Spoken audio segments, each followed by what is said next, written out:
this is Clear Day. Today we are going to talk about getting from the wheelchair into the shower and back. And we're going to try a couple of different scenarios because I know everybody's bathroom is different, and we'll talk through, all of them, and you can kind of pick what's going to work best for you and your person. And step one is to always get everything ready and get everything prepared. So in a bathroom, take away all of the clutter, the trash cans, the hampers, the throw rugs, especially the throw rugs, little shelves, anything that's on the floor. You want to have as much space as possible because you don't have much space in a bathroom, right? So we're going to start.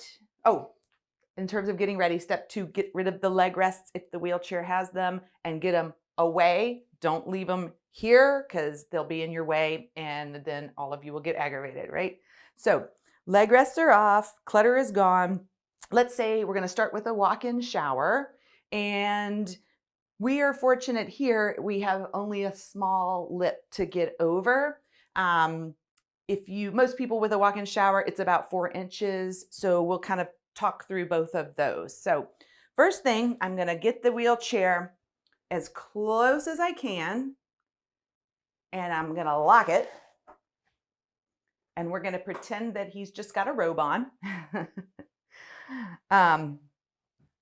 And if at all possible, see here we could get the feet over that little lip. So if you had a higher lip, if you can get their feet in, then that is the easiest way rather than having to step over. I would have him scoot to the edge of his chair, push here, scoot forward, right? Good, stay right there. That way, even if his feet are out here, they've cleared the lip. Now, if your chair and your shower edge don't work, then we'll back up just a tad and we'll go over the lip, and basically, hopefully, if you guys are starting to have trouble, you've got a bar in the shower or here on the wall, whatever works for your shower setting. If you don't have one, it'd be a great idea to get one as soon as possible. And it's just a good safety measure. A lot of falls occur in the bathroom and in the shower or tub. The more stuff you've got to hold on to, the better it is. And probably need a seat in the shower. And some showers have them built in, and some are just a little bench. Some stick all the way out over the edge. If your person is really immobile, we'll go over how to do that in just a second. So get a bar, get something to sit on. I've seen people use lawn chairs if it's sort of an emergency and they don't have a seat because they won't get water damaged. So get a seat, get a bar, get the wheelchair in close, and we're gonna try and lean. We're gonna push with one hand and we're gonna reach with the other hand. And I'm gonna probably put my foot behind the wheel here just in case we get it, if it scoots at all. If he pushes real hard, it can scoot even if the brakes are fine. So his arms are pretty good. He can reach over here. If they aren't, they can push up with both hands on the wheelchair. And so what we're gonna do on 3, stand, turn, sit. Okay, all right. So let's see, can you reach there? Almost. I could put my hand. You can put it right there or right here. Yep. There you go. Okay, so let's go 1, 2, 3. And he's gonna reach for the rail. He's gonna step over and he's gonna sit down. All right. Some of these are adjustable heights, some are not. It's gonna depend on the shower and on the person's height. You don't want it too low, you don't want it too high. They just have little buttons on the bottom if they're adjustable, where the legs can go longer or shorter. So that was pretty good. He was able to lean and reach. If somebody can't pull themselves up, we can do it a different way by taking off the arm of the stool. Let me come over here. And I'm gonna pop this off. Again, it's just those little push buttons. And depending on your orientation in your room, if you can get this next to it, you can also take this one off. And if you can't take this one off, you're going to have to do a little bit more of a stand and a lift. If you can go straight sideways, that's fine. Or we can do this where you've got kind of the reverse of what we just did. But we're going to put it here if we can because this person is having trouble standing. So we're going to just squat. And so just, you can see when you're in a bathroom, you're going to have to really maneuver. It's always a tight space. And just take the time to set everything up rather than rushing. It does end up being quicker in the end, even though it doesn't seem like it. So here, again, I'm trying to get as close as possible in case we have to move the feet. He can't step over the lip, right? So here's this. So for this one, we're going to just scoot sideways. And honestly, I'm going to put it as a little bit of an angle like that. And I'm going to put my foot right there and block his knees. So it's a little bit like playing Twister sometimes. So I'm going to have him reach right there because we took away his armrest so he can't push up. I'm going to put my foot right there actually. And so I'm going to, now you might put on like a robe, something so you're not just picking up a slippery wet person. Dry them off already.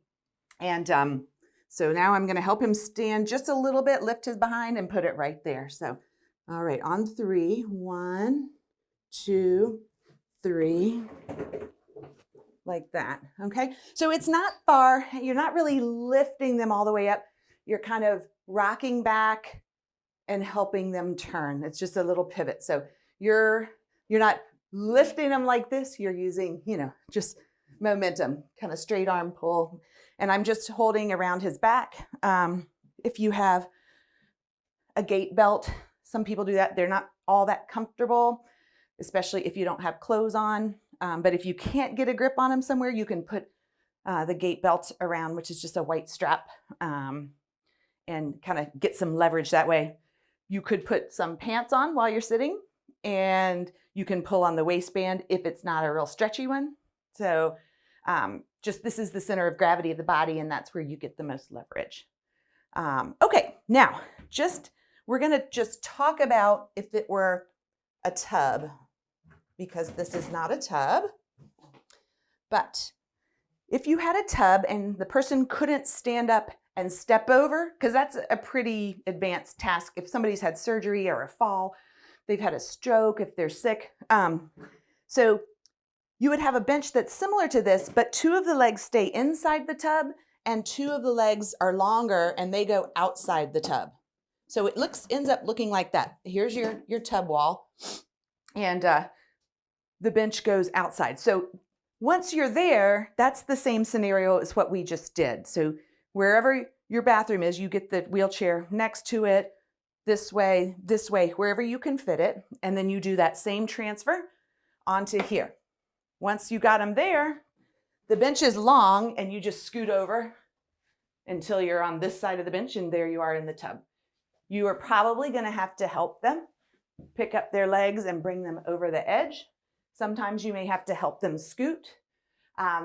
If they have trouble scooting, you could put a towel on the seat and slide them a little bit. Like you can give them, some boost if you put them on a towel.